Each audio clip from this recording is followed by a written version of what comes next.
Hello friends, जय हिंद। Welcome to my YouTube channel CHK mathematics. Friends, इस video में हम लोग चैप्टर 3 मैट्रिसेस के एक्सरसाइज 3.1 के क्वेश्चन नंबर 6 से बनाएंगे। हम लोग पिछले वीडियो में क्वेश्चन नंबर 1 से क्वेश्चन नंबर 5 तक, ठीक है, पिछले वीडियो में उसका सॉल्यूशन हम लोग कंप्लीट कर चुके हैं। उस वीडियो का सॉल्यूशन, ठीक है, इसी वीडियो के हम डिस्क्रिप्शन बॉक्स में दे देंगे, आप लोग उसको जाकर देख लीजिएगा। इस वीडियो में हम लोग 3.1 के क्वेश्चन नंबर 6 से स्टार्ट करेंगे। क्वेश्चन नंबर 6 कह रहा है कि find the value of x, y and z from the following equation. हमको x, y, z का वैल्यू ज्ञात करना है जो इक्वेशन दिया है इसी इक्वेशन के सहायता से। तो फर्स्ट पार्ट कर रहा है 6 का फर्स्ट पार्ट हम लोग बनाएंगे, ठीक है। 4x 3 5, ठीक है, is equal to y 1 z और 5 है। हम लोग पिछली वीडियो में पढ़े हैं इक्वलिटी ऑफ मैट्रिक्स, ठीक है, इक्वलिटी ऑफ मैट्रिक्स। उसका प्रॉपर्टी दो होता है, सॉरी, उसका कंडीशन दो होता है।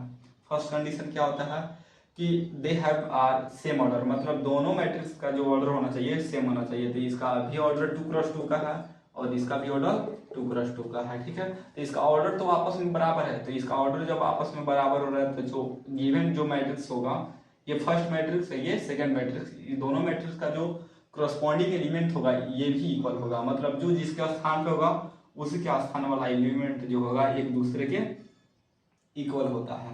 तो हम लोग इस क्वेश्चन को बनाएंगे, ठीक है। तो 4 है तो इसके स्थान वाला पे सेकेंड मैट्रिक्स का जो स्थान है वो y है। तो 4y के बराबर होगा, 3z के बराबर होगा, x 1 के बराबर होगा और 5 के बराबर होगा, ठीक है। लेकिन हमको x y z का वैल्यू ज्ञात करना है। तो हम लिखेंगे y is equal to 4 is equal to y, मतलब 4y के बराबर होगा। या इसी चीज को हम लोग सीधा कर देंगे तो y इज इक्वल टू 4, ठीक है। अब हम लोग 3 इज इक्वल टू जेड लिख सकते हैं, 3 इज इक्वल टू जेड। इसी चीज को जब हम लोग सीधा करेंगे तो z इज इक्वल टू 3 मिलेगा।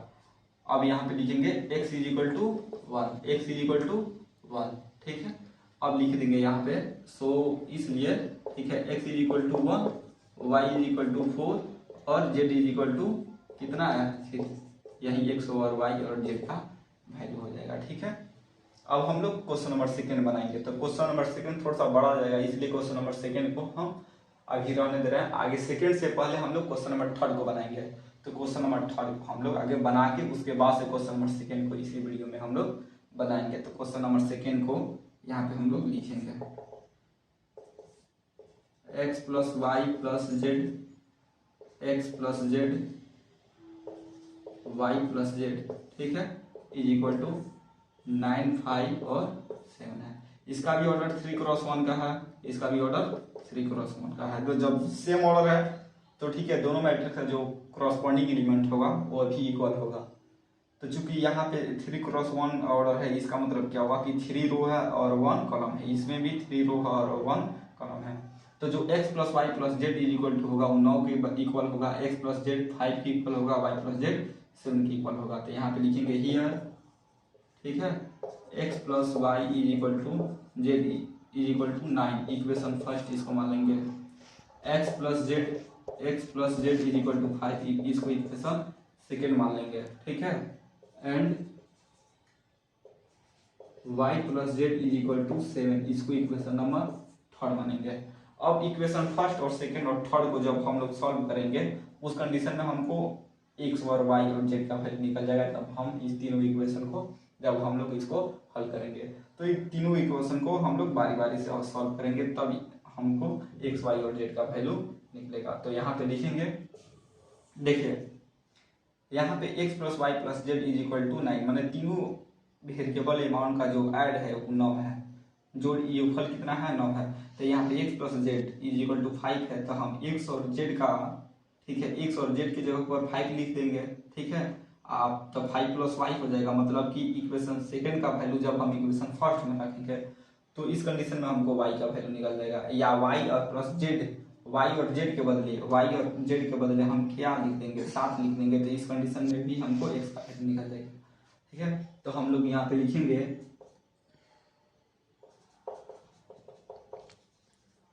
putting the value of equation second in equation first, ठीक है, in equation first we get. ठीक है, मतलब इसका मतलब ये हुआ कि इक्वेशन सेकेंड का जो वैल्यू है हम इक्वेशन फर्स्ट में रख रहे हैं, तो हमें क्या प्राप्त हो रहा है। ठीक है, तो हम लोग इक्वेशन फर्स्ट में क्या रख रहे हैं, इक्वेशन फर्स्ट क्या है, x plus y plus z is equal to 9। तो इक्वेशन फर्स्ट में हम लोग इक्वेशन सेकेंड का वैल्यू रख रहे हैं, तो इक्वेशन सेकेंड क्या है, x plus z is equal to 5, मतलब x और z का जो वैल्यू है वो 5 आ रहा है। ठीक है, x और z के बदले हम लोग क्या लिख सकते हैं, 5 लिख सकते हैं, plus y is equal to 9। अब y is equal to 9, plus में 5 है, इधर आएगा तो माइनस में 5 हो जाएगा। ठीक है, और y is equal to 9 minus 5 is equal to 4। यहाँ पे लिख देंगे therefore x plus z is equal to 5।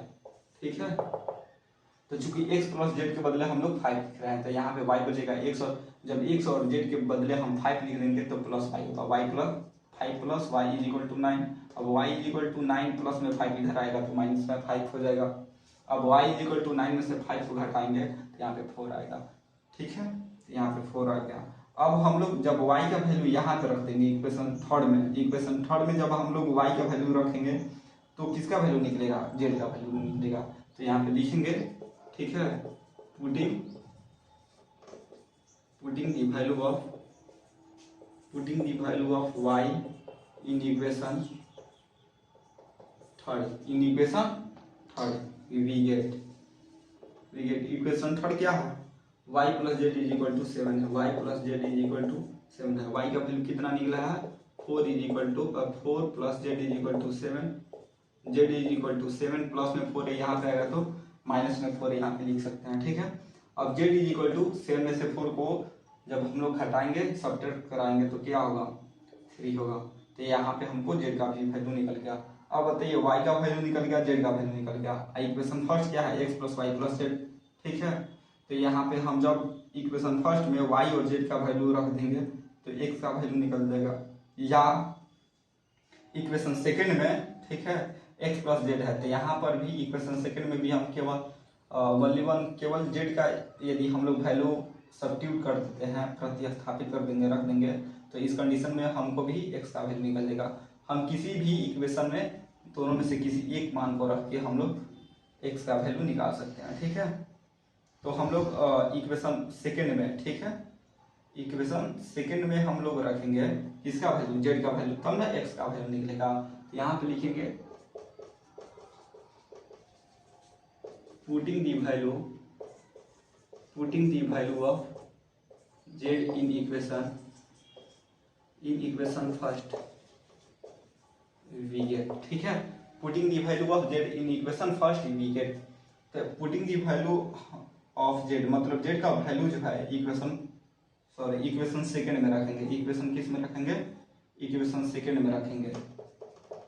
Equation second, तो इक्वेशन सेकंड क्या है, x plus z is equal to 5, x plus z is equal to 5।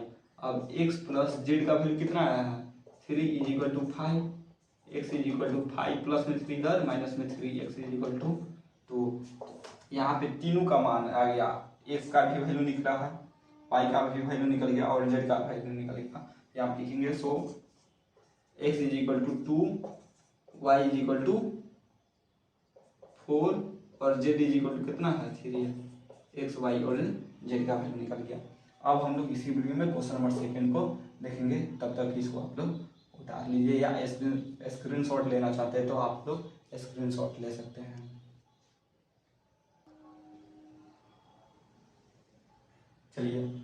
चलिए अब हम इसमें सेकंड नंबर क्वेश्चन को बनाएंगे, 6 का सेकंड पार्ट बनाएंगे। x plus y 2 5 plus z is equal 2 को सही लिख दे रहे हैं 2। ठीक है, x plus y 5 plus z 2xy is equal to 6 z होगा और 6 2 5 8। ठीक है, इस कंडीशन में भी हमको x y और z का वैल्यू याद करना है। तो यहाँ पे लिखेंगे हियर, ठीक है, x plus y is equal to 6, equation number first, x plus y is equal to 6। ठीक है, ये 2 है, ये भी 2 है। ठीक है, तो अब यहाँ पे लिखेंगे x plus y is equal to 6 और x y is equal to 8। ठीक है, x y is equal to 8, equation number second. और 5 plus z is equal to 5 लिखेंगे, तो 5 plus z is equal to 5, that is z is equal to 5 plus में 5 इधर minus में 5, Z is equal to 5 में से 5 सब्ट्रैक्ट होगा घटेगा तो कितना होगा 0, अर्थात जेड का वैल्यू कितना आ गया, ठीक है 0। अब हमको इसमें एक्स वाई जेड का वैल्यू में से जेड का वैल्यू पता चल गया कि जेड का वैल्यू कितना आया है 0। अब हम लोग एक्स वाई का वैल्यू ज्ञात करेंगे। तो एक्स और वाई का वैल्यू ज्ञात करने के लिए इक्वेशन फर्स्ट और इक्वेशन सेकंड को हम लोग क्या करेंगे, सॉल्व करेंगे। तो इक्वेशन फर्स्ट और इक्वेशन सेकंड को हम लोग सॉल्व करेंगे, ठीक है।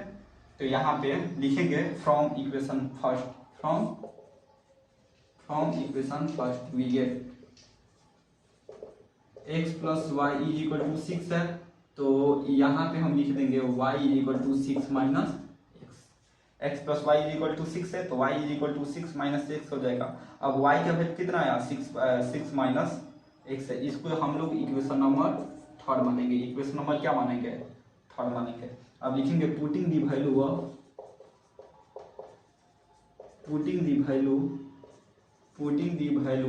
ऑफ y, ठीक है, putting the value of y in equation first, ये सॉरी इन इक्वेशन सेकंड, ठीक है। Putting the value of y जो y का वैल्यू 6 माइनस 6 है, इसको हम लोग इक्वेशन सेकंड में हम लोग रख रहे हैं, ठीक है। तो इक्वेशन सेकंड क्या है, x y is equal to 8 है, ठीक है।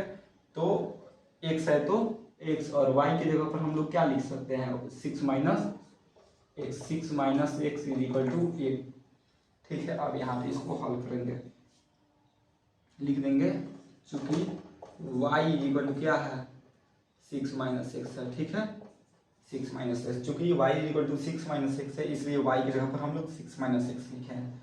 अब 6 में x से मल्टीप्लाई कराएंगे तो 6x होगा, माइनस है तो माइनस x में x से गुना कराएंगे तो x square is equal to 8 मिलेगा, ठीक है। अब इसी चीज को हम लोग सीधा लिख रहे हैं, तो minus x square plus 6x, ठीक है। ये प्लस में 8 है, इधर आएगा तो माइनस में 8 is equal to 0।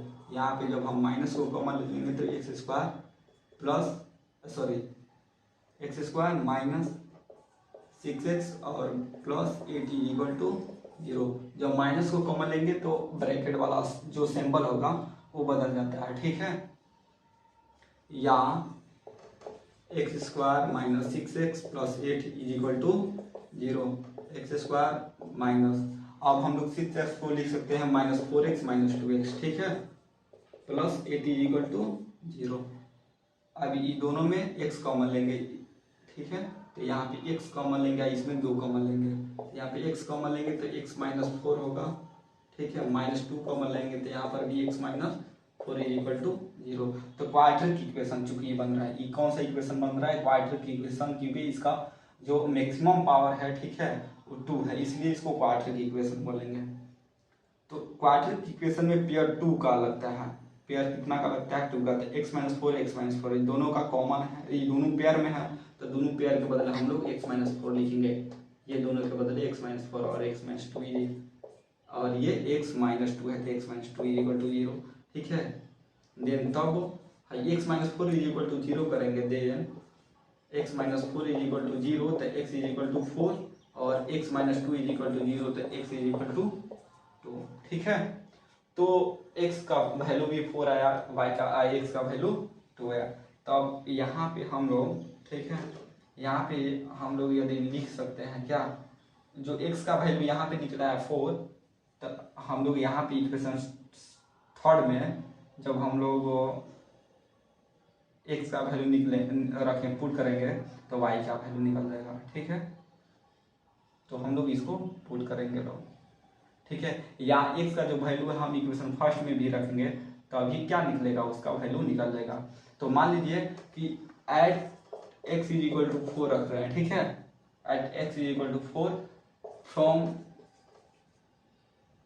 Equation first we get at x is equal to 4 लेने पे, ठीक है। तो फ्रॉम इक्वेशन फर्स्ट क्या है कि x plus y is equal to 6 है, तो x का वैल्यू 4 आया है plus y is equal to 6, अब y is equal to 6 plus में 4 इधर माइनस में 4, y इज इक्वल टू कितना है, y is equal to 6 minus 4 जाएगा तो 2। अब x इज इक्वल टू 4 लिए हैं तब y का वैल्यू 2 आया है, एक्स का वैल्यू जब 4 लिए हैं तो वाई का वैल्यू कितना है 2 आया है। यदि ठीक है यदि एक्स इज इक्वल टू 2, यदि एक्स का वैल्यू हम 2 रख रहे हैं ठीक है, तो from equation second we get ठीक है वी गेट, तो इक्वेशन सेकंड क्या है x plus y is equal to 6, तो एक्स का value 2 plus y is equal to 6, y is equal to 6 plus में 2 इधर माइनस में 2, वाई इज इक्वल टू 4 ठीक है। तो यदि हम लोग यहाँ पर भी हम इक्वेशन थर्ड में भी 6 माइनस एक y is equal to 6 minus x भी ले सकते हैं, इक्वेशन थर्ड में भी रखेंगे तो वैल्यू सेम ही आएगा ठीक है। आप कर लीजिएगा, वैल्यू पर कोई असर नहीं पड़ेगा, चाहे हम एक्स जो का वैल्यू है एक्स का जगह पर 4 एक्स की जगह पर 2 रखेंगे इक्वेशन थर्ड में भी, तो वाई का वैल्यू वही आएगा। जैसे मान लीजिए एक्स का वैल्यू 4 है, यहाँ पे 4 रखेंगे ठीक है, तो 6 माइनस 4 इज इक्वल टू 2, तो वाई इज इक्वल टू 2 आया। यदि मान लीजिए हम x इज इक्वल टू 2 मान रहे हैं तो x इज इक्वल टू यहाँ पे 2 रखेंगे तो 6 माइनस 2 इज इक्वल टू 4, तो y इज इक्वल टू 4, इसलिए वैल्यू पे कोई असर नहीं पड़ेगा ठीक है। तो यहाँ पे लिख देंगे x इज इक्वल टू, यहाँ पे 2 का वैल्यू निकल रहा है ठीक है, x इज इक्वल टू 4 2 और y इज इक्वल टू 2 4 और z का वैल्यू कितना है 0 है, तो ये आपका आंसर हो जाएगा। x y और z का वैल्यू हमको पता चल गया। इस कंडीशन में y का वैल्यू z का वैल्यू ये होगा, x का वैल्यू 4 भी होगा ठीक है, x का वैल्यू 2 भी होगा और y का वैल्यू 2 भी होगा और y का वैल्यू 4 भी होगा। तो इतना प्रोसेस करने के बाद हमको x और y और z का वैल्यू निकलेगा। अब हम लोग क्वेश्चन नंबर 7 बनाएंगे। तो क्वेश्चन नंबर 7 बनाने से पहले आप लोग इसको उतार लीजिए, या स्क्रीनशॉट लेना चाहते हैं तो आप लोग इसको स्क्रीनशॉट ले सकते हैं। क्वेश्चन नंबर 7 भी सेम इसी प्रकार है, क्वेश्चन नंबर 7 को भी हम लोग इसी प्रकार बना सकते हैं जिस प्रकार हम लोग क्वेश्चन नंबर 2 को बनाया है, 6 का सेकेंड पार्ट है या 6 का थर्ड पार्ट है, उसी प्रकार हम लोग क्वेश्चन नंबर 7 को बनाएंगे। तो क्वेश्चन नंबर 7 बना रहे हैं, तब तक आप लोग इसको उतार लीजिए। क्वेश्चन नंबर 7 हम उतार रहे हैं, या स्क्रीनशॉट आप लोग लेना चाहते हैं तो आप लोग स्क्रीनशॉट इसको ले लीजिए।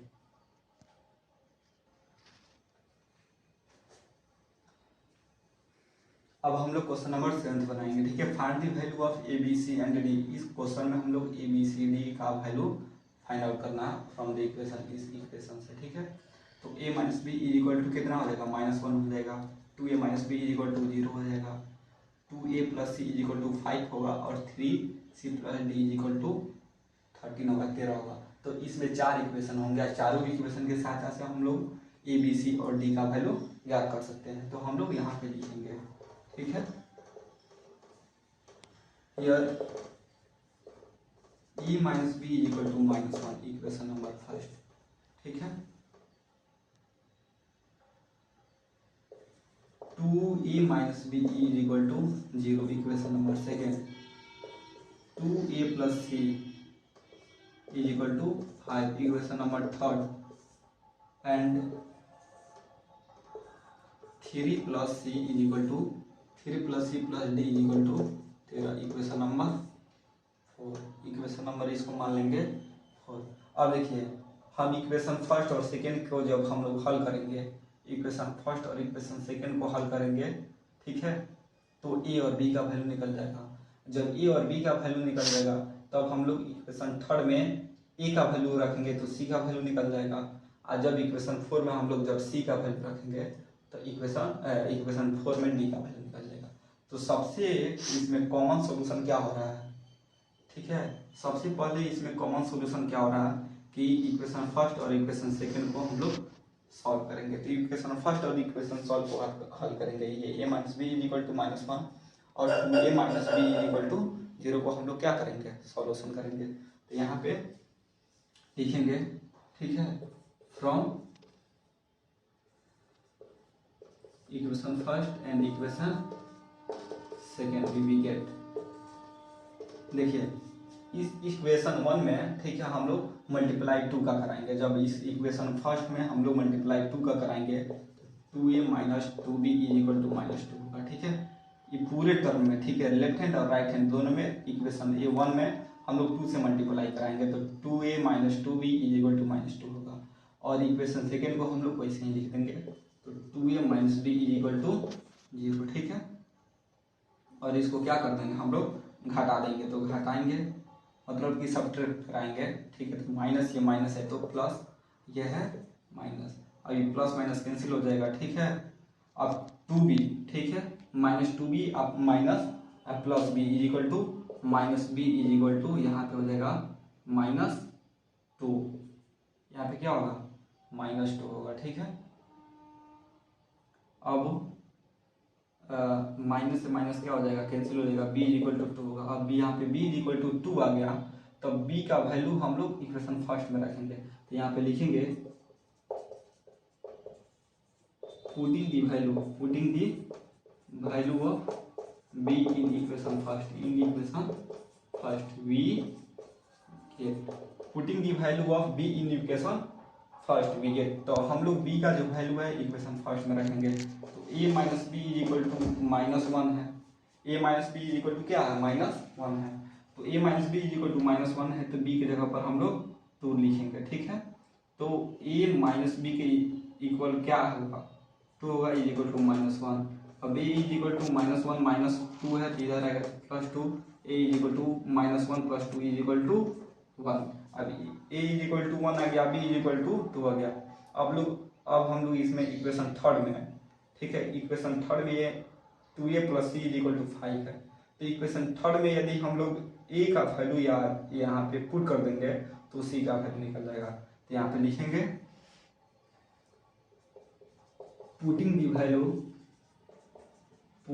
Value of a in equation third we get. तो a का जो वैल्यू है हम लोग इक्वेशन थर्ड में रख रहे हैं, ठीक है। तो इक्वेशन थर्ड क्या है, 2a + c is equal to 5, 2a + c is equal to 5 है, 2a + c is equal to 5। यहाँ पे एक बार और उतार दे रहे हैं, 2a + c is equal to 5। तो a इज इक्वल टू 1 आया है, +c is equal to 5। a is equal to कितना हम लोग फाइंड आउट किए हैं, 1 आया, तो a की जगह पर हम लोग 1 लिखेंगे। 2 × 1 is equal to 2 + c is equal to 5, c is equal to 5 plus में 2 इधर माइनस में 2, c is equal to 5 - 2 is equal to 3। अब ए बी सी का वैल्यू निकल गया। अब जो सी का वैल्यू निकला है, यदि हम लोग इक्वेशन 4 में, ठीक है, इक्वेशन 4 में यदि हम लोग सी का वैल्यू रख देंगे तो डी का वैल्यू निकल जाएगा। तो यहाँ पे हम लोग इक्वेशन जो 4 है, इक्वेशन 4 में हम लोग सी इज इक्वल टू जो 3 का वैल्यू निकला है, तो 3 का वैल्यू हम लोग इक्वेशन 4 में रखेंगे। तो 3 का वैल्यू जब इक्वेशन 4 में रखेंगे तो इसको कैसे लिखेंगे कि पुटिंग दी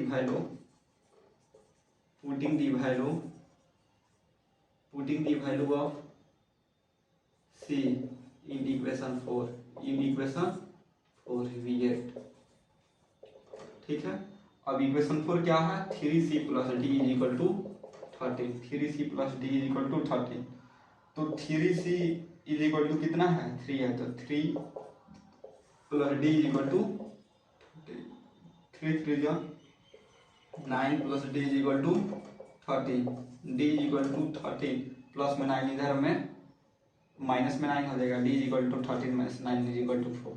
देयरफॉर सो ठीक है, x is equal a is equal to, यहाँ पे d का वैल्यू निकल गया, तो a is equal to 1, b is equal to 2, c is equal to 3 और d इज इक्वल टू 4। यहाँ पे a b c और d का वैल्यू निकल गया, a is equal to 1, b is equal to 2, c is equal to 3 और d is equal to 4। अब हम लोग क्वेश्चन नंबर 8 को बनाएंगे, ठीक है। आप लोग इसका स्क्रीनशॉट ले सकते हैं। अब हम लोग क्वेश्चन नंबर 8 को बनाएंगे। क्वेश्चन नंबर 8 है, a is equal to aij m cross n is a square matrix if m is less than n, m is greater than n, m is equal to n, none of the. मतलब कि हमको square matrix का condition जानना है कि जो square matrix का जो ऑर्डर होता है वो किसके फॉर्म में होता है। तो m is equal to n के फॉर्म में होता है, क्यों, क्योंकि स्क्वायर मैट्रिक्स में रो और कॉलम आपस में क्या होते हैं, बराबर होते हैं। तो 8 नंबर का आंसर हो जाएगा C. Square matrix m is equal to n होता है, लेकिन जो रेक्टेंगल मैट्रिक्स होता है वो m is not equal to n होता है। जो आयताकार आव्यूह होता है उसमें m is not equal to n होता है, मतलब कि रो और कॉलम आपस में बराबर नहीं होते हैं। आपस में इक्वल नहीं होगा। लेकिन जो स्क्वायर मैट्रिक्स अर्थात वर्ग आव्यूह आपस में क्या होते हैं, बराबर होते हैं। क्या उसमें बराबर होता है, तो m = n, मतलब कि रो और कॉलम आपस में बराबर होते हैं। तो इसका आंसर हो जाएगा ऑप्शन नंबर सी। अब हम लोग 9 नंबर क्वेश्चन को बनाएंगे। 9 नंबर में वही है, x और y का वैल्यू ज्ञात करना है, ठीक है। तो यहाँ पे हम देख रहे हैं कि 3x + 7 = 0 हम मान सकते हैं, ठीक है। Here 3x + 7 = 0, 3x + 7 इधर -7, x = -7/3, ठीक है। ये x का वैल्यू हो गया, ठीक है। एंड y + 1 हम क्या मान सकते हैं, 8 मान सकते हैं। तो y = 8 प्लस में 1 इधर माइनस में 1, ठीक है। अब y = 7, 8 में से 1 जाएगा, क्या होगा 8 - 1 = 7, यही में हम लोग का आंसर हो जाएगा। तो जो देखिए ऑप्शन नंबर ए है, ठीक है। ऑप्शन नंबर ए क्या है, -1/3 और y = 7। ऑप्शन नंबर बी क्या है, not possible to find, not possible to find. Option number C है y = 7, x = -2/3। और ऑप्शन नंबर डी क्या है, x = -1/3 एंड y = -2/3। तो चूंकि इसमें आया है कि x = -7/3, तो इसमें x = -7/3 तो है ही नहीं, ठीक है। तो अभी इस कंडीशन में, ठीक है, ऑप्शन नंबर बी ही आंसर होगा, ठीक है। x = -7/3 और y = 7 है, ठीक है। तो इस कंडीशन में अभी ऑप्शन नंबर बी ही होगा, क्योंकि नॉट पॉसिबल टू फाइंड, इसका मतलब क्या हुआ कि क्या होता है कि इस क्वेश्चन का जो वैल्यू है इसमें पॉसिबल नहीं है, ठीक है। तो क्वेश्चन ऑप्शन नंबर बी होगा, ठीक है। ऑप्शन नंबर बी ही इसका आंसर हो जाएगा, 9 का भी। तो क्वेश्चन नंबर 10 अब बनाएंगे, ठीक है। क्वेश्चन नंबर 9 में तो x = -7/3 है, y = 7 आया है।